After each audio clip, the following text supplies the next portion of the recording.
Sindhu Bhairavi serial இன்னைக்கான எபிசோடில் பைரவி கிட்ட வந்து ஆறுமுகம் வந்து டைவர்ஸ் பேப்பரில் சைன் பண்ணி நீ தான் இதை என்றைக்குமே கேட்டுட்டு இருந்த, உனக்காக நான் எது பண்ணாலும் நீ கேட்டது இந்த ஒன்று தான், என்னால் இதுதான் தர முடியும் அப்படின்னு சொல்லிட்டு சைன் பண்ணி கொடுத்துட்டு கிளம்பிடுறாங்க. இதுக்கு வந்து பெங்களூர் போக விருப்பம் இல்லை அப்படிங்கிற மாதிரி தான் சொல்லுவாங்க. வீட்டில் வச்சு ஆறுமுகம் ரொம்ப ஃபீல் பண்ணிக்கிட்டு இருக்கும்போது பைரவியும் வந்துடுவாங்க.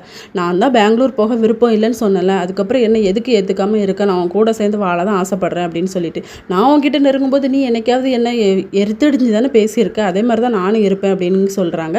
பைரவி வந்து டைவர்ஸ் பேப்பரை கிழிச்சு போட்டுடுறாங்க. அகிலாண்டேஸ்வரி வந்துடுறாங்க. நீ என் பையனை மன்னிச்சு ஏற்றுக்கிட்டியாமா அப்படின்னு சொன்னோன்னா அவங்களுக்கு வந்து செம ஹாப்பி, இப்படியே இருந்தால் போதும் அப்படின்னு சொல்லிட்டு அதுக்கப்புறமா சிந்து கூட சொல்லுவாங்க, நீ மச்சானை வந்து ஏற்றுக்கிட மாட்டேன்னு நினச்சேன், ஆனால் ஏற்றுக்கிட்ட, ரொம்ப சந்தோஷம், ஆறுமுகம் ரொம்ப நல்லவர் அப்படிங்கிற மாதிரி சொல்லிக்கிட்டு இருப்பாங்க பைரவி கிட்ட. அதுக்கப்புறம் சிவாவுக்கு வந்து இந்த விஷயம் தெரிய வரும். அகிலாண்டேஸ்வரி வந்து ஆறுமுகத்துக்கிட்ட பேசிக்கிட்டு இருப்பாங்க.